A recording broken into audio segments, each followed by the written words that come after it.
Labas rytas, bažnyčia. Gražiai atrodo, visi čia labai iš čia. Kas jūs sakote?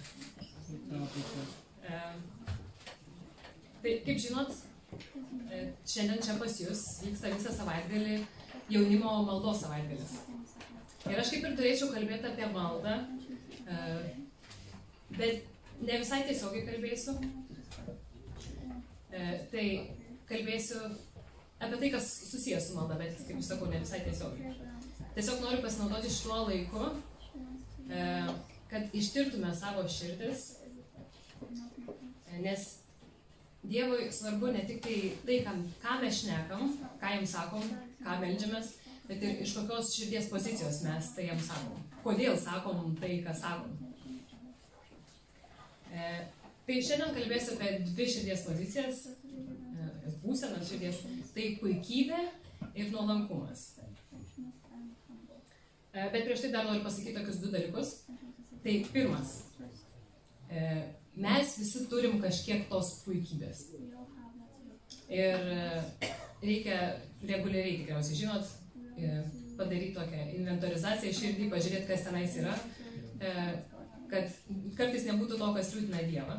Ir antras dalykas, kad kadangi jau turim visi tos puikybės, tai noriu pakviesti jūs paimti kiekvieną mintį nelaisvę. Jeigu kils tokia pagunda, klausant manęs, galvoti apie kaimyną, brolį ar sesę, tai paimkite tą mintį nelaisvę, kaip Paulius sakė, ir išmeskit lauk, nes Dievo žodis yra veidrodis, mes žinom, kad mums veidrodžio nereikia į kitus žiūrėti, čia mūsų sielos veidrodis, tai va, norėjau padrasinti tiesiog per pamokslą galvot apie save ir kaip man šneka šitas žodis. Tai va, o dabar galime atsiverst ir paskaityti mūsų pirmą tekstą, tai bus labai gerai žinoma istorija apie fariziejų ir mokesčių rinkėją, tai yra muitininką. Iš Luko 18 skyrius, nuo 9 iki 14 eilutės. Kai kuriems žmonėms, kurie pasitikėjo savo teisumu, o kitus niekino, Jėzus pasakė palyginimą. Du žmonės atėjo į šventyklą melstis. Vienas buvo fariziejus, o kitas muitininkas. Fariziejus atsistojęs savo vienas taip meldėsi.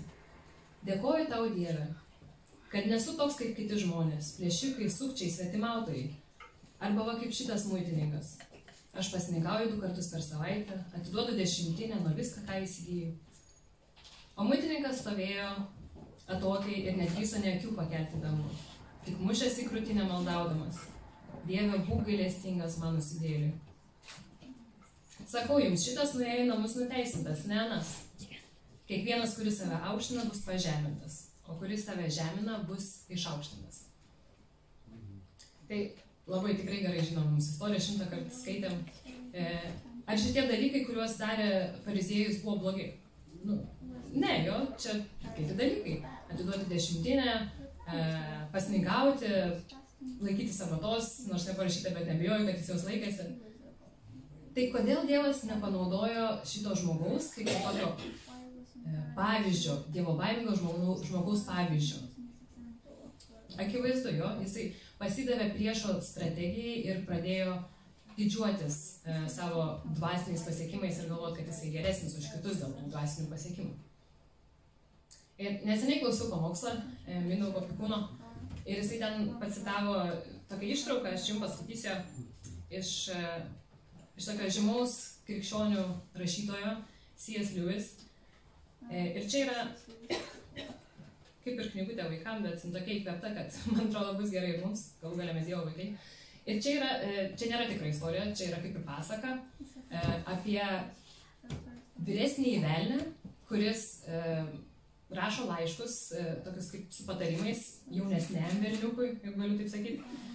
Ir jisai ten patarė jiems, kaip jis ten vadino, kaip išlaikyti savo globotinį kabutėse, tai žmogų, kurį prižiūri, kad jokių būdų nesugalvotų netyčia sekti jų priešų, tai yra Kristų.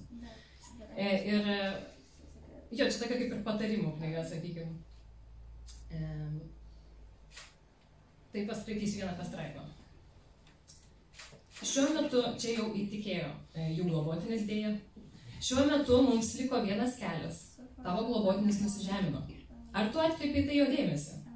Visos dorybės mums yra mažiau pavojingos, kai žmogus suvokia jas turys. Bet tai ypač teisinga kalbant apie nusižeminimą. Užklupk į tą akimirką, kada jo dvasia puolusi žemai ir pakišk mielą širdžiai mintį. Viešpatie, aš juk toks nusižeminęs. Ir beveik iš karto atsiras pasididžiavimas. Pasididžiavimas savo nusižeminimu. Jeigu jis suuodžia pavojų ir bando nuslopinti savyje pasididžiavimą, priversk jį didžiuotis šią pastangą. Ir taip toliau, ženk šiais laiptais, kiek tau patiks. Tačiau ne per ilgai, nes aš bijau, kad šitaip tu pažadinsis jame humoro ir saiko jausmus ir jis nueis miegoti, nusijuokęs tau į veidą. Tai šiaip aš manau, kad Liujisas asmeniškai patyrė tikriausiai šitą fenomeną, nes taip taikliai parašė. Žinot, tą momentą, kai vieną minutę jautiesi toks dužęs, nu tikrai tu žinai, kad niekas kitas neištrauks iš tos duobės, tik tai Dievas ir jo malonė. Ir tada Dievas atsiunčia tą malonę ir ištraukia tave iš tos duobės. Ir kažkaip atsitinka, kad kitą minutę tu jau taip visai neblogai jautiesi ir pradedi didžiuotis, kad tau visai nieko jau sekasi eiti tuo siauru ir tiesiu keliu. Ir iš tikrųjų aš pati kelis kartus pastebėjau save, pradedant taip mąstyti ar jaustis, nežinau, gal net neįvardinti tai žodis, bet pradedi tai jausti. Ir ypač, kai būna kažkokia proga pasidalinti savo kabutėse dvasiniais laimėjimais, kažkokiais ar potyriais su kitais žmonėmis, kai liudiji, tai yra tam didelė pagunda. Pranašas Izaijas labai čia vaizdingai pasakė, kad visi mūsų teisūs darbai yra lyg suteršti skudurai. Čia iš Izaijo 64 skyriaus 5 eilutė. Skudurai būtų kaip skudurai. Galėtum dar juos kažkur panaudoti, kažką nuvalyti, bet jisai sako, kad visi mūsų teisų darbai yra kaip suteršti skudurai. Jie iš tikrųjų nevertingi. Jie suteršti mūsų kūniškos prigimties, mūsų puikybės, mūsų noro pasididžiuoti, kažkaip prisimti savo visus kreditus, išlaikyti tokį gerą vardą, reputaciją. Ir todėl aš Dievo atsiklausiu, stengiuosi visą laiką atsiklausti, kai noriu pasidalinti per pamokslą kažkokią savo patirtim. Atsiklausiu, ar Dieve, ar aš nesidalinsiu to iš tokios negeros širdies pozicijos ir ar neapiplėšiu tave nuo savo šlovės, nes norėsiu kažkokią gal dalelę prisiminti savo.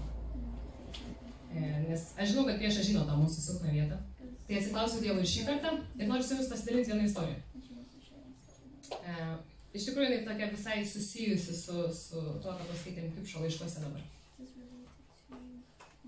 Tai prieš keletą metų Londone turėjau vieną draugą ir dabar dar turiu, tik tai ačiū Dievui, jam taip nebeatsitinka, kaip tada atsitikdavo. Ir mes dirbom kartu ir mes išsišnekėjom, kad aš krikščionė. Jis irgi man pasakė, kad jis tiki Dievu.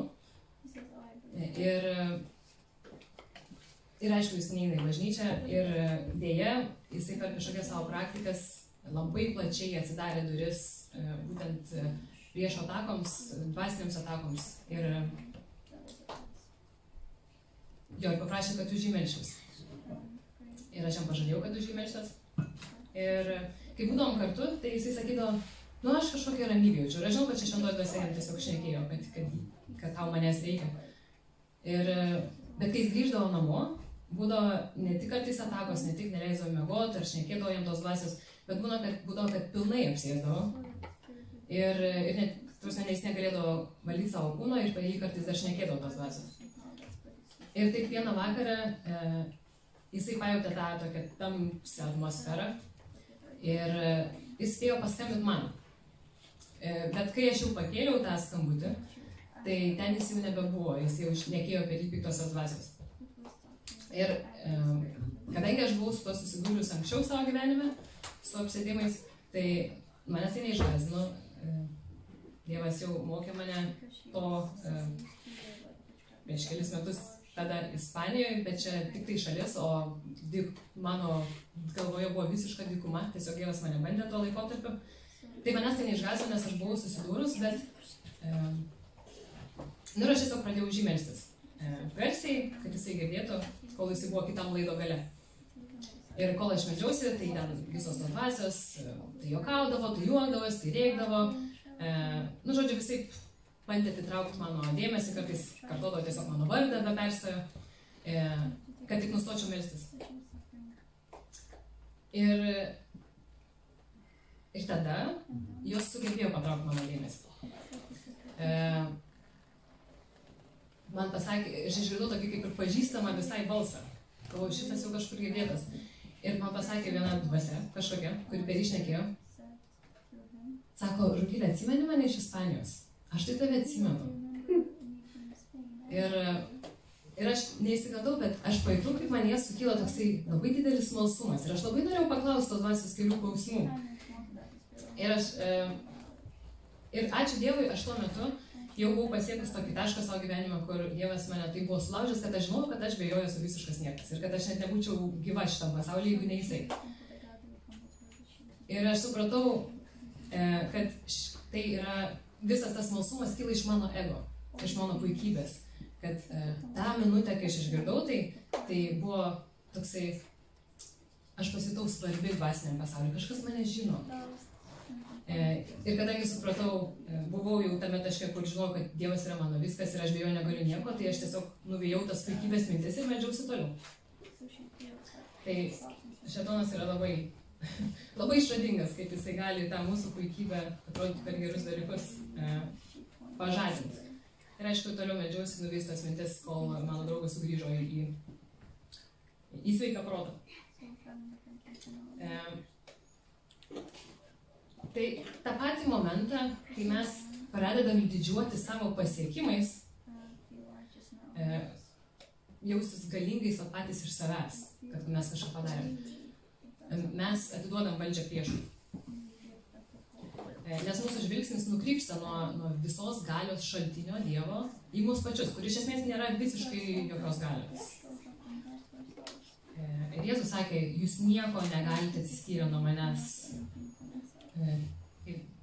nuveikti. Čia ryte apie tai Simona šnekėjo ir aš taip džiaugiausi. O viena dvasia. Ačiū Dievui. Gal dabar šiek tiek aiškiau, kodėl sakiau pradžioje, kad puikybė ir malda ir nuolankumas yra labai visi susiję. Tai pirmas dalykas, kuris padės mums kovoti su ta puikybė, nes kaip aš sakiau, visi jos turim. Tai pirmas dalykas yra įsikarti į savo galvą. Arba kitaip sakant, kaip Biblija sakė, kaip Paulius sakė, kad atnaujinti savo mąstymą pagal Dievo žodį. Kad be Dievo mes esame niekas. Ir tikėjimas ateina iš klausymo, tai mes pažiūrėsim į kelias istorijas Biblijai, kad galėtume savo mąstymą atnaujinti pagal jas. Tai paskaitysim iš Danieliaus knygos 4 skyriaus 32 eilutę. Gal duosiu biškį konteksto. Tai čia yra čia bus, kur skaitysim, tokios milžiniškos imperijos Babilono karaliaus Nebukadnecaro žodžiai čia bus. Jis buvo perspėtas, kad nepasididžiuotų savo gale. Įsikūrė didžiulę imperiją ir kad pranašas įperspėjo, kad nepasididžiuotų, nes tada jisai turės būti pažemintas, nes ta šlovė priklausė ne jam, o Dievui. Deja, jisai kaip ir daugelis žmonių pamiršo tai ir nupuolė. Jisai vieną rytą atsikėlė ir pasididžiavo, apsižiūrėjo savo tą karalystę ir prisėmė savo šlovę. Ir tą momentą parašyta, kad jisai buvo pažemintas, galima sakyti, iki nieko, iki nulio. Jisai pavirto gyvuliu, ne tiesiog ne to žodžio prasme, bet taip gyveno. Parašyta, kad valgė žolę, miegojo lauke, buvo kiekvieną rytą maudomas rasos. Jeigu neklystu, tai jam tai buvo 7 metus. Iki kol Dievas jam parašyta, kad vėl grąžino sveiką nuovoką. Ir kai jis atgavo tą sveiką nuovoką ir ne tik nuovoką, bet ir savo poziciją toj karalystėje, tai jis pasakė tokius žodžius, kuriuos dabar ir paskaitysim iš Danieliaus knygos 4 skyrius 32 eilutė. Jisai sako, visi žemės gyventojai yra tarsi niekas, o jis daro, ką nori, dangaus galybėms ir žemės gyventojams. Nėra nei vieno, kuris gali sulaikyti jo ranką ar sakyti, ką tu darai, Dieve. Tai visi žemės gyventojai tarsi niekas. Vienas didelis nulis Dievo akivaizdoj. Man dar patinka, kaip Izaijas 40 skyriui rašo, kad visos tautos jam Dievui yra kaip dulkės ant svarstyklių. Irgi nulis. Dulkės ant svarstyklių nieko nesveria. Nulis. Ir žinot, Dievas tik iš savo malonės ir savo meilės leidžia turi leisti mums visiems pasiekti tą tokį nulinį tašką, kur žinom ir prisimenam, nes galim žinoti ir pamiršti, kad mes be Dievo esame visiškas niekas. Nulis. Nes Dievas turi tą daryti, nes jeigu jisai nori mums patikėti savo galę. Pirmą mums tą reikia suprasti. Ir šiandien iš tikrųjų aš nepamiršau, nes jau gavau komentarų prieš tai, nepamiršau savo bičiulių, kurie mokosi per regimą į atmintį. Man neaktualu, nes viskas vyksta pas mane per ausis. Bet padarysim tokią iliustraciją. Ir man truputį reikės jūsų pagalbos. Palaikyti. Nieko sunkaus, bet jūs man labai padėsit, jeigu aš, tarkim, ką nors pakviesiu ir palaikysit plakatą. Tiesiog, kad dar ne prisės kairiniai. Kad tiesiog kur nors pačianais taip iš eilės, kad visi matytų tą plakatą. Tai gerai. Aha. Tai Vilte, gali palaikyti šitą?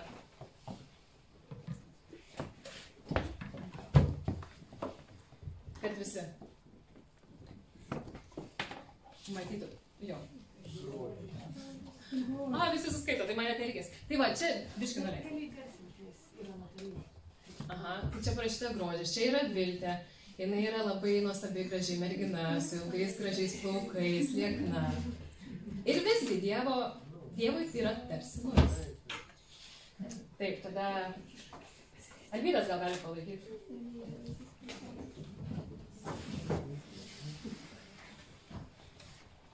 Pamiršau, kur. Tau priklauso. Va, matyk šitą. Žemybiškas, leisk pasimatyti. Šaunuoju. Čia parašyta turkai. Tai žinau, Alvydas labai sunkiai dirba ir tikriausiai jis daug ir uždirba tada. O jeigu neuždirbat dar, tai uždirbs, tegu Dievas lavina tavo rankų darbą ir tavo pastangas. Bet net ir tas, kai tu uždirbsi milijonas, Dievo akise, tai tarsi niekas. Tada, Estrija, gali šitą palaikyti? Papuolė mane. Atspapuolė. Reputacija. Čia parašyta reputacija. Estrija yra labai visų gerbiama seselė, jinai atsidavusi savo darbui. Ir visi jie gerbė, ne tik tai jos pacientai, bet ir mes. Pasislėpė. Labai gerbiama ir kukli. Bet visgi, netgi ta reputacija Dievo akise, tai yra tarsi nulis.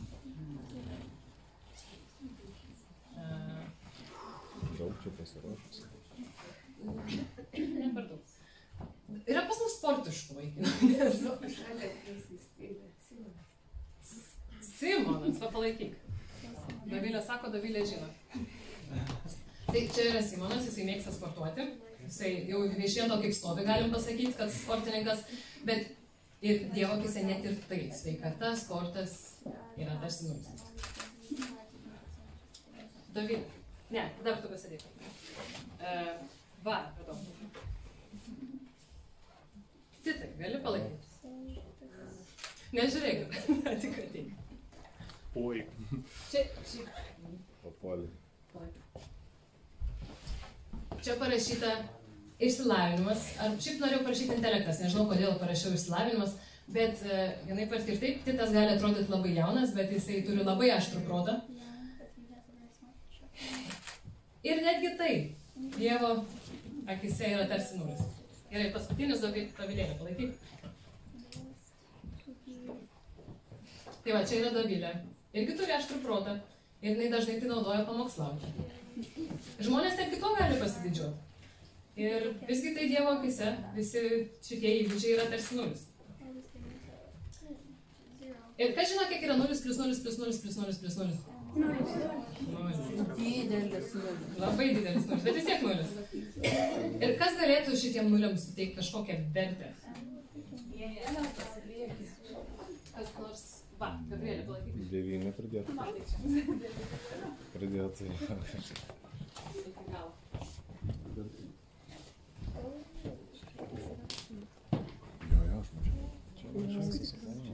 Būtent vienas. Ir tas vienas vienintelis, numeris vienas yra Jėzus. Ir jisai yra tas, kuris, jeigu prideda prie savo nulio, pastatom į priešakį, tai jisai yra tas, kuris iš nulio padaro 10. O jeigu prieš visus jūs, kurie dabar prieki stovi, tuos gražius nulius, jeigu pastatot ir Jėzus eina prieš visus jūs priešakį, tai tada gaunasi visas milijonas, jeigu paskaičiuosit. Iš didelio storo nulio. Ir kaip Jozuė sakė, 23 skyriui, vienas jūsiškis priverčia bėgti visą 1000. Kodėl? Ne dėl to, kad jis labai stiprus. Nes pats viešpats jūsų Dievas kovoja už jūs, kaip pažadėjo. Ir man šiaip labai patinka viena Martino Liuterio frazė. Jisai sakė, vienas žmogus su Dievu jau yra dauguma. Tai ačiū labai visiems savanoriam. Aš neabejoju, kad jūs labai daug ir ne. Savanoriai. Ačiū, kad atėjo. Aš neabejoju, kad daug kas įvertino, nes įstriks jūsų atėjimas ir šita mintis giliai kitiem mąstymą. Giliau negu kad būčiau tiesiog pasakęs, jo. Ir žinot, nuolankumas, tai taip mes esam tie nuliukai. Bet tai nereiškia, nuolankumas nereiškia, kad dabar mes turim save menkinti, vaikščioti kažkokiais apiplyšusiais drabužiais, nulemtom galvom, nes mes esam nulis, mes esam niekas. Ir ar esat matę tokį variantą, kur žmogus labai mėgsta save menkinti. Aš neturiu jokių gabumų, aš visiškai nenaudingas Dievo karalystė, nieko darai nesugebu ir taip toliau ir panašiai.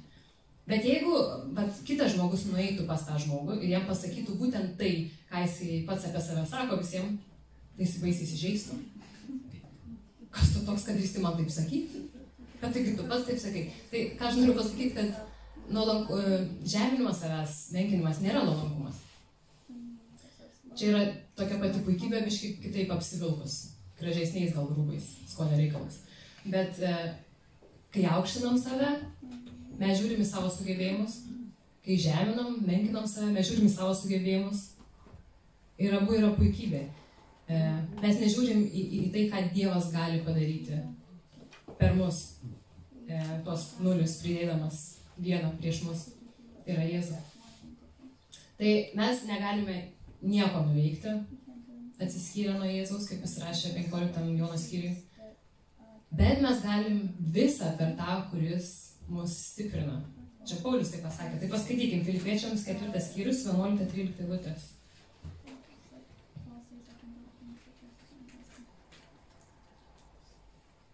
Suprantama, aš visai nemanau skųstis stoka, nes išmokau būti patenkintas savo būklę. Esu patyręs ir vargų, ir pertekliaus, viso ko teko ragauti. Buvau sotus ir alkanas, turtingas ir beturtis. Aš visą galiu tame, kuris mane stiprina. Ir kad Paulius taptų tokiu galingų Dievo įrankiu, žinom, kad jisai toks ir buvo, ir galėtų pasakyti, kad aš visą galiu per tą, kuris mane stiprina. Jisai pirmiausia turėjo pasiekti tą tokį nulinį tašką. Tapti nieku. Tai kai jisai susitiko su Jėzum, jisai nuo tos šviesos parašyta, kad jis apako. Jisai 3 dienas negalėjo matyti. Tai pirmiausia, jisai apako, patapo silpnas kaip vaikas. Ir parašyta, kad jisai buvo vedamas už rankos kaip vaikas į tą vietą, kurią Dievas jam paskyrė. Ir tik tada, kai jisai tapo toks silpnas, tada Dievas galėjo pradėti jį naudoti galingai. Dar vienas galingas Dievo vyras, Mozė. Kiek daug neįtikėtinų istorijų, stebuklų yra aprašyta ir Dievas padarė per jo gyvenimą.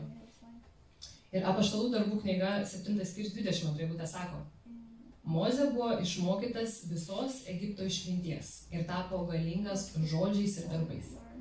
Žodžiais ir darbais. Tai jis užaugo faraono šeimoje, toks kaip princas, sakykime, kur buvo ištreniruotas vadovauti. Įtakingai kalbėti, šiaip daryti įtaką, kaip ir bet kokioje karališkoje šeimoje būtų derama tam asmeniui iš to šeimos. Bet kai Dievas jį pašaukė, jisai jau buvo pabėgęs iš Egipto, toli nuo tos karališkos šeimos. Ir jis buvo apie 40 metų dykumoje, kur ganė vis. 40 metų kažkoks princas ganė vis. Ir tada Dievas jį pašaukė. Ir pažiūrėkit, kai Dievas jį pašaukė, ką Mozė atsakė Dievui. Išėjimo 4 skyrius 10 eilutė. Ak mano viešpatie, aš niekada nebuvau iškalbus, nei praeitie, nei dabar, kai tu prakalbinai savo tarną. Aš lėtas praverti lūpas ir mano liežuvis nerangus. Tai Dievas turėjo tą Mozę galingą parašytą žodžiais ir darbais vyrą pirmiausia irgi nuleisti iki to nulio ir leisti jiems suprasti, kad be Dievo jisai niekas. Ir jis turėjo paruošti Mozę tai galiai, kurią jis norėjo jam duoti, kad tai būtų saugu. Kad jis, aišku, nepasididžiuotų. Ir mes neturėtume iš tikrųjų bijoti to tokio labai nemalonaus proceso, kai Dievas mus pažemina po savo ranką, kai atrodo mūsų gyvenimas visiškai griūna, kai mes einam per tą ugnį, tik tam, kad išeitume į grinį kaip auksas. Aišku, viso to neturėtume bijoti, jeigu mes sekam Dievu. Ir man patinka ta eilutė, kur sako, dabar nepasižymėjau, bet prisiminiau, kad viskas, kas gali būti sudrebinta, bus sudrebinta. Tai neturėtume bijoti to proceso. Turiu dar vieno pamokslininko, mano mėgiamo pamokslininko Paul Washer mintį, kad nėra tokio dalyko kaip didingi Dievo vyrai. Yra tik tai silpni, didingo Dievo vyrai. Tai vienas paskutinis iš tikrųjų pavyzdys čia pas mane, apie tai, apie ką kalbam, yra iš Deboros knygos, tai yra iš Teisėjų knygos apie Deborą ir Baraką. Tai Barakas buvo Izraelio kariuomenės vadas, o Debora buvo tuo metu teisėja ir pranašė. Tai per ją Dievas pašaukė Baraką eiti į mūšį prieš tuometinį Tironą, nukauti jo armiją ir Dievas pažadėjo, kad jis turės pergalę, nors jų buvo žymiai mažiau. Bet Barakas išgirdęs tai, kad Dievas jį šaukė tokiai galingai pergaliai, jisai pasakė taip. Deborai pasakė, jei tu eisi su manim, eisiu, bet jei neisi, neisiu. Čia Teisėjai 4 skyriui gali paskaityti tą istoriją. Ir kam nors gali kilti mintis, kur tavo vyriškumas, kur tavo drąsa, kam tau šis reikia moters karo lauke, ką jin ten veiks, ko jin tau padės. Debora jam atsakė, gerai, eisiu su tavim, atsakė ji, tačiau žinok, kad kelias, kuriuo eini, nenuves tavęs į garbę, nes Viešpats atiduos Seserai moters rankas. Ir aš tikrai nuoširdžiai nemanau, kad Debora čia kažkaip norėjo pažeminti Baraką, taip sakydama. Manau, Dievas tiesiog panaudojo Deborą pranašauti, kaip įvyks viskas, kad vyktų Dievo šlovė. Ir tuo pačiu taip Debora pastatė Baraką į tokią poziciją, kur jisai galėjo pasitikrinti labai lengvai, ar jame esanti puikybė iš tikrųjų jau yra mirus. O gal jam vis dar rūpi, iš kur tiksliai ateis ta pergalė, kad tik per jį ir kad jis galėtų savo prisimti tą šlovę savo. Gal truputį ir Dievui atiduoti. Bet Barakas buvo pakankamai nuolankus ir pasiruošęs būti Dievo naudojimu. Ir tas faktas, kad jisai paprašė Deboros eiti kartu į žygį su juo, nikiek nesumenkino jo kaip karo vado. Ir jis nusižemino, bet jis buvo išaukštintas ir ne paties savęs, o Dievo. Ir tą matom Teisėjų 5 skyriui 12-13 eilutėj, kur rašoma apie Deborą ir Baraką. Tai parašyta, pabus Debora, pabus, pradėk giesmę, drąsos, pakilk Barakai, veski savo belaisvius, Abinoamo sūnau. Tada atžygiavo kilmingųjų likutis, Viešpaties tauta atžygiavo už jį prieš galiūnus. Tai jie abu pagerbti čionais Deboros giesmėj ir jie abu yra tarptų paminėtų kilmingųjų likučių. Aš manau, kad Dievas galėjo naudoti Baraką būtent dėl to, kad jam labiau rūpėjo Dievo tautos gerovė, negu iš kur būtent ateis ta pergalė. Tai Dievas mums visiems pažada. Čia 1 Petro laiškas, 5 skyrius 6 eilutė. Nusižeminkite po galingą Dievo ranką, kad jis išaukštintų jūs metui atėjus. Tik stebėkim save, kad kai nusižeminom po Dievo ranką, nepradėtume didžiuotis to. Bet šiandien norėjau tiesiog pakviesti jūs visus ištirti savo širdies motyvus. Gal kažkur dar yra, kažkur dar veši ta mintis, kad esam Dievui labiau naudingi jo karalystėje negu kiti dėl savo kažkokių talentų. Arba atvirkščiai galvojam, kad mes visiškai nenaudingi, nes tas turi tą, o aš nieko neturiu. Tai tiesiog, jeigu Dievas iškėlė kažką tokio jūsų mintise, nes paprašiau galvoti apie save, tai tiesiog atgailaukim už tai, kai jau busit savo asmeniniam laikė su Dievu, atgailaukim, grėžkime, keiskime savo mąstymą ir kad galėtume priimti viską, ką Dievas nori mums duoti iš savo, kaip parašyta, savo turtų gausos Kristuje Jėzuje. O dabar net turėsim kelias minutės, kokias, nežinau, 2-3 apmąstymams, nes Viltė ir Ingrida labai gražiai pagros mums savo išsirinktą giesmę.